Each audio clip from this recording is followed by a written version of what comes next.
काँग्रेस नेते रवींद्र धंगेकरांनी एकनाथ शिंदेंची भेट घेतली। पक्षप्रवेश सुरू आहेत, लोक येत आहेत। धंगेकरांच्या प्रवेशाच्या प्रश्नावर शिंदेंची सूचक प्रतिक्रिया, तर वैयक्तिक कारणासाठी शिंदेंना भेटलो, रवींद्र धंगेकरांची माहिती।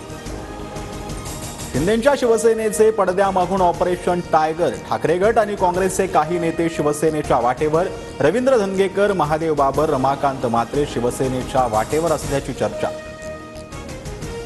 मंत्री धनंजय मुंडे यांनी भगवानगडावर नामदेव शास्त्री महाराजांची घेतली भेट। आज धनंजय मुंडेंचा मुक्काम भगवानगडावर असणार। माझ्याकडे टिपर सोडा, साधा टायरही नाही। पोलीस कॉन्स्टेबल भास्कर केंद्रे आणि सदावर्तेंची ऑडिओ क्लिप TV9 मराठीकडे, तर भास्कर केंद्रेंकडे 15 JCB, 100 टिपर। आमदार सुरेश धस यांचा आरोप। एक खासदार असणाऱ्या अजितदादांना 42 जागा, मात्र 8 खासदार निवडून आलेल्या शरद पवारांच्या पक्षाचे फक्त 10 आमदार येतात। विधानसभेतील निकालावर राज ठाकरेंकडून शंका व्यक्त।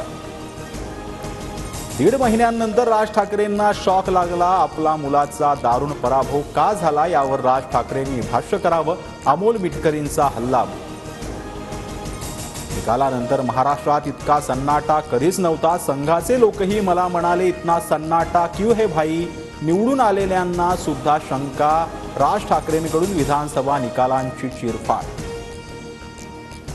मनोज जरांगेंचं उपोषण स्थगित, आता उपोषण होणार नाही। समोरासमोर लढाई होणार। मागण्यांची अंमलबजावणी न झाल्यास मुंबईत आंदोलन करणार, मनोज जरांगेंचा इशारा। चेंबूरमध्ये मेट्रोच्या बांधकामाला काही भाग रहिवाशी इमारतीवर कोसळला। चेंबूरच्या सुमन नगरमधील घटना समोर।